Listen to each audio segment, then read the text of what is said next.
السلام علیکم ورحمۃ اللہ وبرکاتہ۔ پیارے بھائیوں، میں نے آپ کے لیے ایک بہترین ٹاپک لایا ہے، آئیے چلتے ہیں ہم اپنے ٹاپک کی طرف۔ نحمده ونصلي على رسوله الكريم، اما بعد فاعوذ باللہ من الشیطان الرجیم، بسم اللہ الرحمن الرحیم۔ پیارے بھائیوں اور بہنوں، السلام علیکم ورحمۃ اللہ وبرکاتہ۔ ہمارے آج کی موضوع ہے حضرت امام نسائی رحمہ اللہ کی حالات زندگی۔ حضرت امام ابو داؤد رحمہ اللہ کی حالات زندگی کے بعد آج حضرت امام نسائی رحمہ اللہ کی حالات زندگی پر بحث کر رہا ہوں۔ حضرت امام نسائی رحمہ اللہ کا نام احمد اور کنیت ابو عبد الرحمن ہے۔ سلسلہ نسب احمد ابن شعیب ابن علی ابن سنان ابن بحر ابن دینار ابن نسائی الخراسانی ہے۔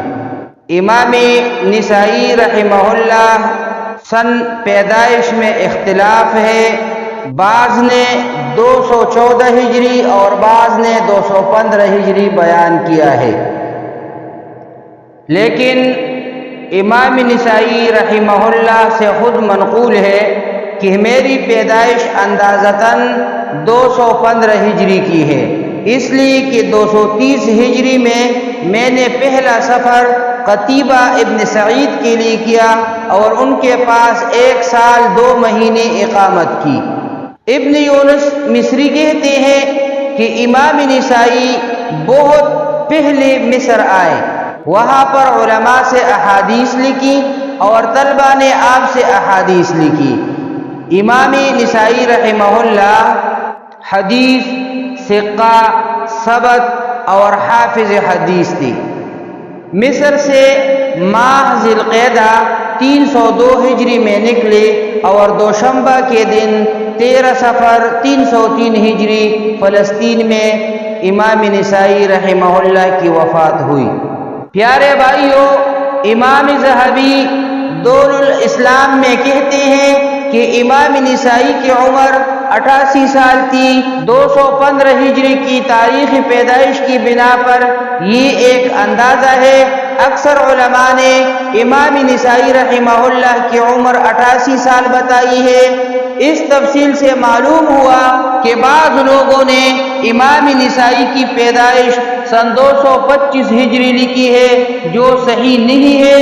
چنانچہ ابن العماد نے امام نسائی رحمہ اللہ کی وفات 303 ہجری ذکر کرتے ہوئے کہا۔ اس لحاظ سے بعض مورخین کا یہ کہنا کہ نسائی کی پیدائش 225 ہجری میں ہوئی، یہ صحیح نہیں ہے۔ پیارے بھائیوں، امام نسائی رحمہ اللہ کی پیدائش خراسان کے مشہور شہر نسائی میں ہوئی، جو صرف نون اور سین کی فتح کے ساتھ اور حمزہ کے کسرہ اور مد کے ساتھ پڑھا جاتا ہے۔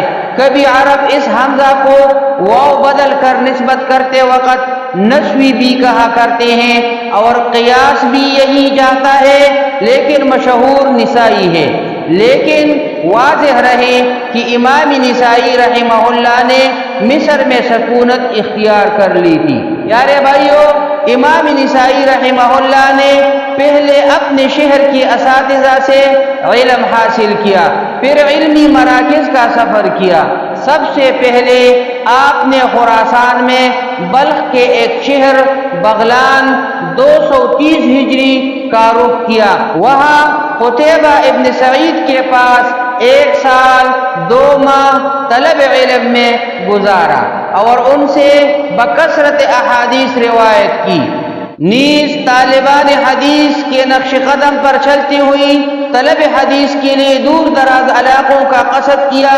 حجاز، عراق، شام، جزیرہ، خراسان اور سرحدی علاقوں کے مراکز کا سفر کیا اور مصر میں سکونت اختیار کی۔ پیارے بھائیوں، مورخین نے آپ کے علمی اسفار کا ذکر کیا ہے۔ حافظ ابن کثیر آپ کے علمی اسفار کے بارے میں لکھتے ہیں: رحل إلى الآفاق واشتغل بسماع الحديث والاجتماع بالأئمة الأعزاق یعنی امام نسائی نے دور دراز کا سفر کیا، سماع حدیث میں وقت گزارا اور ماہر ائمہ سے ملاقاتیں کی۔ پیارے بھائیوں، امام نسائی رحمہ اللہ نے علماء کی ایک بڑی جماعت سے علم حدیث حاصل کیا۔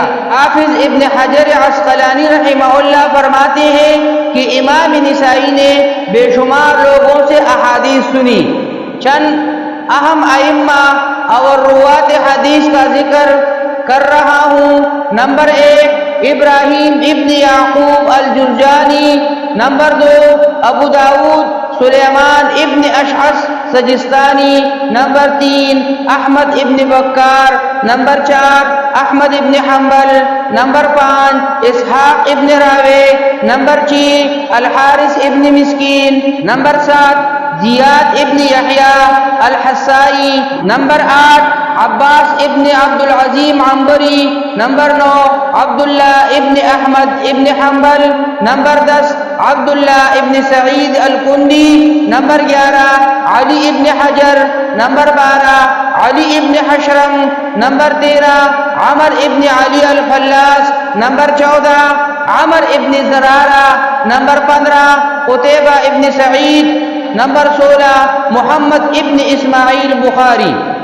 حافظ ابن حجر رحمہ اللہ نے مقدمۃ الفتح میں لکھا ہے کہ بخاری سے احادیث روایت کرنے والے بڑے حفاظ حدیث مسلم، نسائی، ترمذی، ابو الفضل احمد ابن سلمہ اور ابن خزیمہ ہیں۔